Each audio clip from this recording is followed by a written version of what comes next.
Hello and welcome everyone. आज हम cover करेंगे जो कंप्लीट ज्योग्राफी नोट्स की जो सीरीज है उसका पार्ट सेकंड। इससे पहले पार्ट वन ऑलरेडी अपलोड हो चुका है।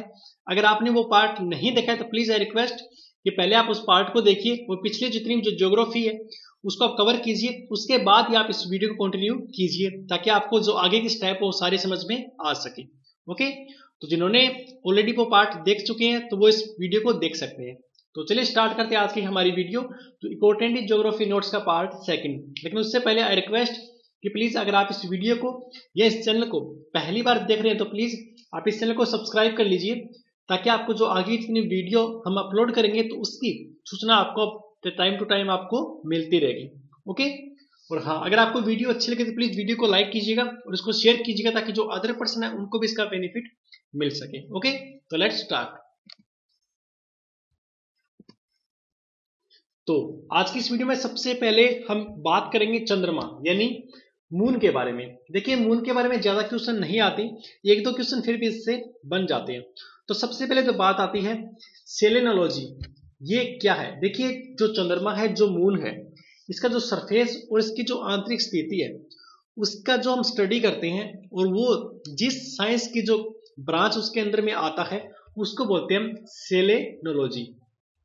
यानी कि चंद्रमा की जो सतह और जो आंतरिक जो कंडीशन है उसका स्टडी को बोलते हैं हम सेलेनोलॉजी। ये पॉइंट पहला क्लियर। अब बात करते हैं शांति सागर। देखिए, शांति सागर क्या है? देखिए, मान लीजिए ये चंद्रमा है और इसका जो सरफेस है, ठीक है, इस पर जितने भी जो धूल के जो कण होते हैं या जो धूल का जो मैदान है पूरा का पूरा, उसको बोलते हैं हम शांति सागर। ओके, अब बात करते हैं लिपनेटिस पर्वत। ये क्या चीज है? देखिए, ये एक पर्वत है जो कि चंद्रमा के ऊपर है और उसकी खासियत क्या है? क्योंकि चंद्रमा का जो दक्षिणी ध्रुव है, ठीक है, उस पर ये सबसे ऊंचा पर्वत है। इसकी जो हाइट है वो सबसे ऊंची है, ठीक है। इसकी हाइट कितनी? लगभग 35,000 फुट है, यानी कि 10,668 मीटर आप इसको बोल सकते हो। इसके अलावा चंद्रमा का एक और उपनाम भी है कि बार एग्जाम में पूछा जाता है कि जीवाश्म ग्रह किसे कहा जाता है, तो वो कहा जाता है चंद्रमा को। ओके, इसके अलावा आप सभी को पता है कि चंद्रमा जब पृथ्वी का जब परिक्रमण करता है उसके लिए ये लगभग 27 घंटे 8 दिन लेता है। और इतने ही समय में, जैसे मान लीजिए ये पृथ्वी है और ये मून है, मान लीजिए ये 27 घंटे 7 दिन में पृथ्वी के राउंड अबाउट ये चक्कर लगाता है, उतने ही टाइम में ये अपने खुद भी घूम जाता है, ठीक है। यानी खुद का ये जो अपना अक्ष है उस पर ये घूर्णन कर लेता है। यही कारण है कि जो चंद्रमा है, ठीक है, उसका हमेशा एक ही भाग हमें देखने को मिलता है, यानी एक ही साइड हम उसकी देख पाते हैं। क्योंकि पृथ्वी से लगभग हम चंद्रमा का लगभग ज्यादा नहीं 57% ही हम इसका जो पार्ट है वो देख सकते हैं। ओके, तो अब बात करते हैं सुपरमैन की। सुपरमैन नहीं है, सॉरी। देखिए, सुपरमून क्या है? इसका मतलब क्या है? जब चंद्रमा है, ठीक है, वो जब पृथ्वी के सबसे ज्यादा यानी अर्थ के जब सबसे नजदीक होती है तो उसको बोलते हैं हम सुपर मून। इसका एक और उपनाम भी है जिसको बोलते हैं पेरिजी फुल मून।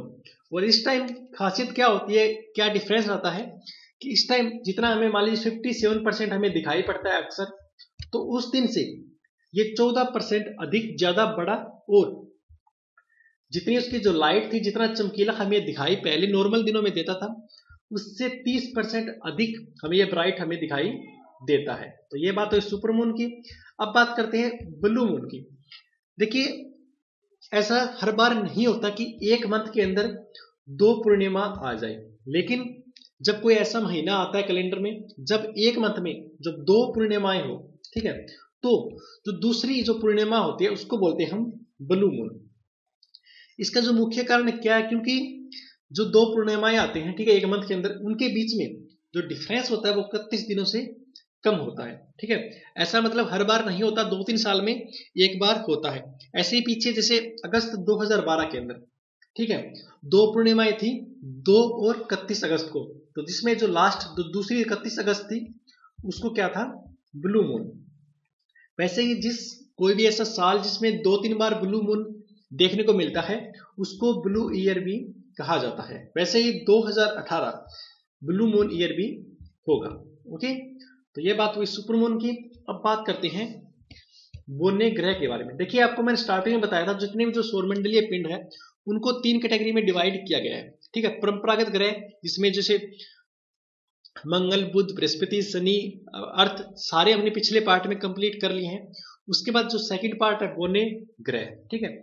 इसमें सिर्फ 2 ही है वैसे मुख्यतः, ठीक है, जो मैन पहला है यम और दूसरा है सेरस। तो सबसे पहले हम बात करते हैं यम के बारे में। यम को वैसे इंग्लिश में प्लूटो भी कहा जाता है। देखिए एक संस्था है IAU, इंटरनेशनल एस्ट्रोनॉमिकल यूनियन, ठीक है, उसने इनका एक नया नाम भी रखा है यम का। उसका कितना है नया नाम 134340। इसकी जो खोज की थी वो 1930 में एक साइंटिस्ट था क्लाड टाम्बो, उन्होंने इसकी खोज की थी।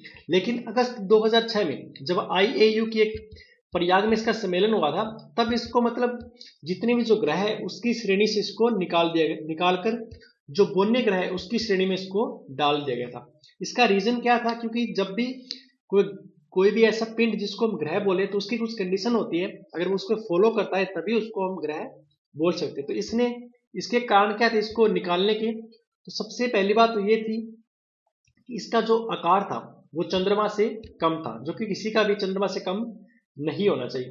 दूसरी इसकी जो कक्षा थी, जो सर्कल लगाता था, जो ये राउंड लगाता था वो सर्कल नहीं थी, वृत्ताकार नहीं थी। और तीसरी मतलब कोई भी ग्रह होता है वो किसी दूसरे ग्रह की जो कक्षा होती है उसको वो क्रॉस नहीं कर सकते, लेकिन ये जो वरुण ग्रह है उसकी एक कक्षा को क्रॉस कर रहा था। इस तीनों कारणों की वजह से इसको जितने भी जो परंपरागत ग्रह है उनकी श्रेणी से इसको निकालकर बोने ग्रह की श्रेणी में डाल दिया गया।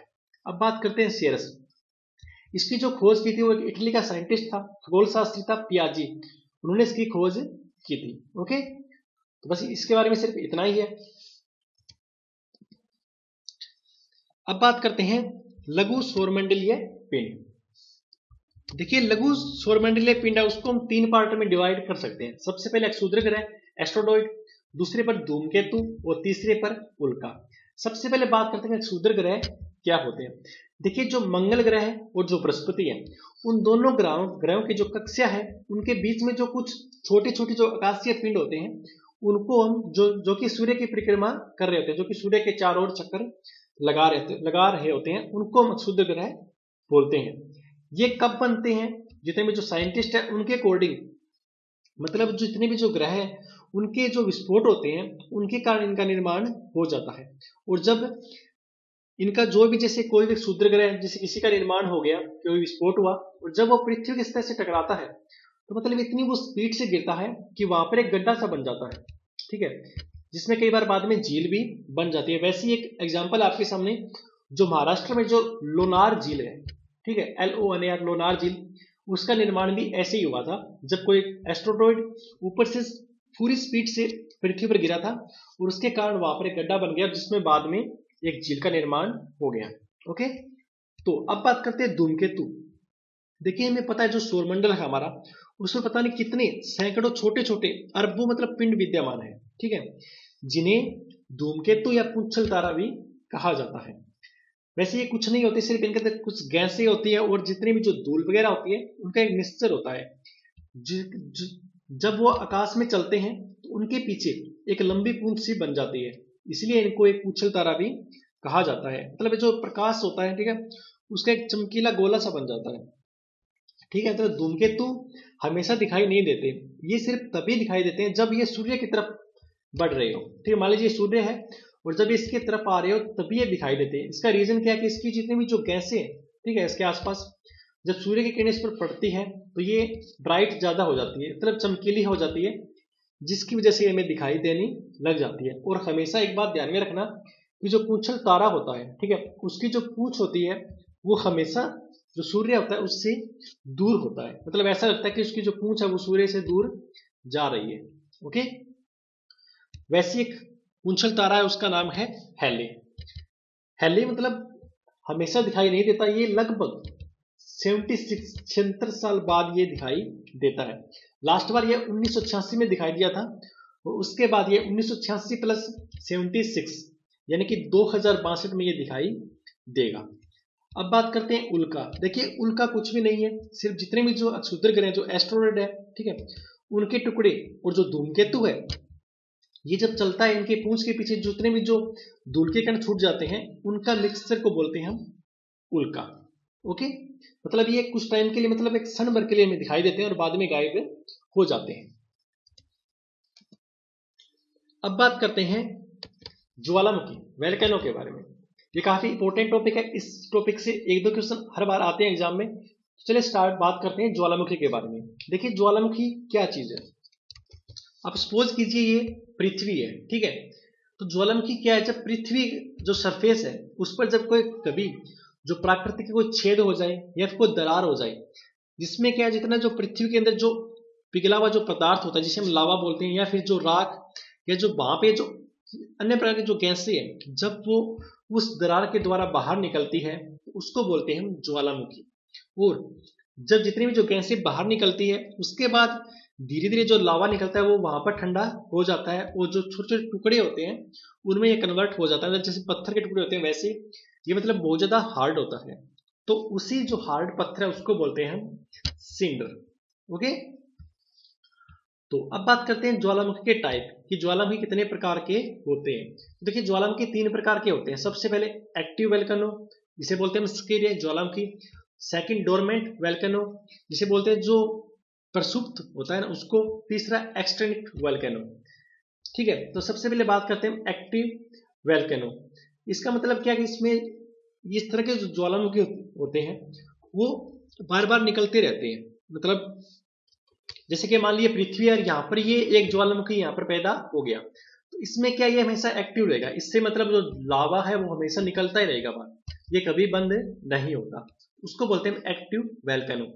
आज के टाइम में अगर टोटल बात की जाए तो पूरे वर्ल्ड में लगभग 500 एक्टिव वोल्केनो है। उसमें जो सबसे प्रमुख है वो कौन सा है, जो इटली का एटना और एक स्ट्रोम्बोली, ये 2 ऐसी एक्टिव ज्वालामुखी जो सबसे ज्यादा फेमस है। ठीक है, अब बात करते हैं डोरमेंट वोल्केनो। डोरमेंट वोल्केनो यानी कि मतलब कि ऐसे जो ज्वालामुखी है, ठीक है, जिनमें एक बार उद्गार हो गया लेकिन उसके काफी टाइम तक दोबारा इसमें कोई भी लावा वगैरह कुछ नहीं निकला। मतलब वो एक बार बोल सकते हैं क्या वो दोबारा से सो गया, लेकिन ऐसा भी नहीं कि इसमें लाइफ आगे फ्यूचर में कभी भी इसमें दोबारा से कोई उद्गार नहीं हो, कोई ज्वालामुखी या कुछ लावा गैसें इसमें नहीं निकलेगी, लेकिन भविष्य में कभी भी इससे निकल सकती है। मतलब ये पूरा डेड भी आप इसको नहीं बोल सकते।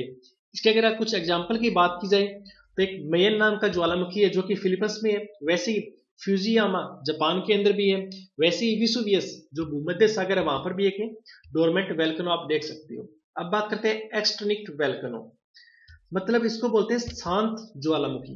मतलब कि ऐसा ज्वालामुखी जिसमें पीछे एक बार तो मतलब उद्गार हो गया, मतलब एक बार जैसे पृथ्वी है यहाँ पर ज्वालामुखी हुआ, ठीक है, इससे लावा गैस से जो बाम पत्थर बाहर निकले, लेकिन उसके बाद ये डेड हो गया, दोबारा कभी निकला नहीं और ना ही कभी फ्यूचर में ये निकलेगा, तो उसको बोलते हैं हम शांत ज्वालामुखी। अगर इसके एग्जाम्पल हो तो आप एक म्यांमार में है पोपा नाम का, वैसे ही एक अफ्रीका में है किलिमंजारो। ठीक है, तो ये कुछ ऐसी 1-2 एग्जाम्पल है इसके शांत ज्वालामुखी। आई होप कि आपको तीनों के बीच में डिफरेंस समझ में आ गया होगा। एक्टिव ऐसा जिसमें उद्गार होता रहता है, निकलता रहता है कंटिन्यू। डोरमेंट ऐसा जिसमें एक बार निकला लेकिन अभी फिलहाल वो डेड है, लेकिन फ्यूचर में दोबारा उसके एक्टिव होने के चांसेस है। और एक्सटिंक्ट ऐसा जिसमें एक बार निकल गया उसके बाद वो हमेशा के लिए डेड हो गया, दोबारा कोई चांसेस नहीं कि दोबारा से वो एक्टिव हो जाएगा। तो अब बात करते हैं गैसर। गैसर क्या होता है। देखिए जब भी कहीं पर कोई ज्वालामुखी होता है, ठीक है, जैसे मान लीजिए पृथ्वी है, ठीक है, यहाँ पर कोई ज्वालामुखी एक्टिव हो गया, ठीक है, उसके बाद क्या होता है, जैसे ही यहाँ पर एक्टिव होता है यहाँ पर एक छेद बन जाता है, सुराख बोल सकते हैं, और उस छेद से जो दरार है, जो सुराख है, उससे मतलब जल जो तथा जो भाप होती है, ठीक है, वो मतलब कुछ हाइट तक निकलने लगती है। मान लीजिए कोई ये हाइट है और इस हाइट तक ये निकलती रहती है, ठीक है, तो उसी को ही गैसर कहा जाता है। इसके आप एग्जांपल ले सकते हो, एक यूएसए है, आप जानते हो यूएसए देश है, कंट्री है, उसका एक पार्क है येलोस्टोन, उसके अंदर एक गैसर है ओल्ड फैथफुल। ठीक है, इसमें क्या मतलब प्रत्येक मिनट में हर मिनट इसमें निकलता रहता है, मतलब 1 मिनट में निकला फिर वापस बैठ गया, फिर दोबारा 1 मिनट में निकला फिर वापस बैठ गया, मतलब एक फिक्स हाइट होती है, उस हाइट तक ये निकलते रहते हैं। अब बात करते हैं धुआंरे यानी फर्मोल्स। ये क्या होते हैं? देखिए, कोई ज्वालामुखी होता है, जब वो स्टार्ट होता है तो उसका एक लास्ट टाइम भी होता है कि एक बार ये ऊपर निकला फिर दोबारा ये शांत हो गया। तो जब ये शांत हो रहा होता है, मतलब जब ज्वालामुखी की जो लास्ट स्टेज होते हैं उसको बोलते हैं हम धुआंरे। मतलब उसका एक सिंबल होता है कि ये ज्वालामुखी खत्म होने वाला है। इसमें जो गैसेस और जो जलवाष्प है सिर्फ वो ही निकलते हैं। ओके, अब बात करते हैं कोटोपेक्सी। कोटोपेक्सी काफी इंपॉर्टेंट है, एग्जाम में काफी बार आता है कोटोपेक्सी। ये क्या है? देखिए, विश्व में, वर्ल्ड में जो सबसे ऊंचा, सबसे ज्यादा हाइट वाला जो ज्वालामुखी पर्वत है उसका नाम है कोटोपेक्सी, और इसकी जो हाइट है वो 19,613 फीट है, और ये इक्वाडोर देश के अंदर है। ओके, अब बात करते हैं ओजस डेल सालाडो। ये क्या चीज है? देखिए, विश्व में जो सबसे ऊंचाई पर, ठीक है, जो एक्टिव वोल्केनो है, जो सक्रिय ज्वालामुखी है, ठीक है, उसका नाम क्या है? ओजस डेल सालाडो। और हम सभी को पता है, जो जैसे सबसे ऊंचा पर्वत कौन सा है? Mount Everest. वैसे ही जो सबसे लंबी पर्वतमाला है उसका नाम क्या है? एंडीज पर्वत। ठीक है, उसके ऊपर है ये। ठीक है, ओजस डेल सालाडो। और ये जो अर्जेंटीना और जो चिली देश है उन दोनों देश की सीमा पर ये स्थित है। ओजस डेल सालाडो ये विश्व का सबसे ऊंचा एक्टिव वोल्केनो है। ओके, अब बात करते हैं एकांगुआ। एकांगुआ देखिए कहां पर है? सबसे पहले बात करते हैं कि ये जो एंडीज पर्वत है, जिसके बारे में आपको मैंने बताया कि जो सबसे लंबी पर्वतमाला है उसके ऊपर है, और ये शांत ज्वालामुखी है, एक्सटर्निक वोल्केनो, यानी कि ऐसा ज्वालामुखी जो एक बार निकला उसके बाद ये दोबारा से डेड हो गया, और इसकी जो हाइट है लगभग 6,960 मीटर है। ओके, तो आई एम श्योर का आपको ज्वालामुखी का जो टॉपिक है वो पूरा क्लियर हो चुका है। तो ये था हमारा जो कंप्लीट ज्योग्राफी नोट्स सीरीज का part second. I am sure कि ये वीडियो आपको काफी पसंद आई होगी। अगर हाँ, तो प्लीज वीडियो को लाइक कीजिएगा, और आपकी जो भी सजेशन है, जो भी आपको प्रॉब्लम्स आ रही है, कुछ समझ में ना आया हो, तो प्लीज कमेंट बॉक्स में आप कमेंट कर सकते हैं, उस सभी का आपको मैं रिप्लाई करता रहता हूँ।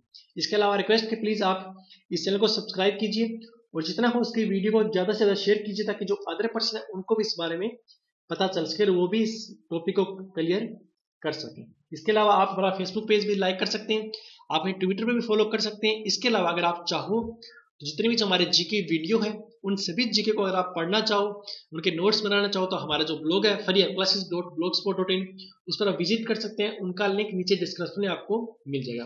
Okay, thanks for watching this video, stay tuned with us, best of luck.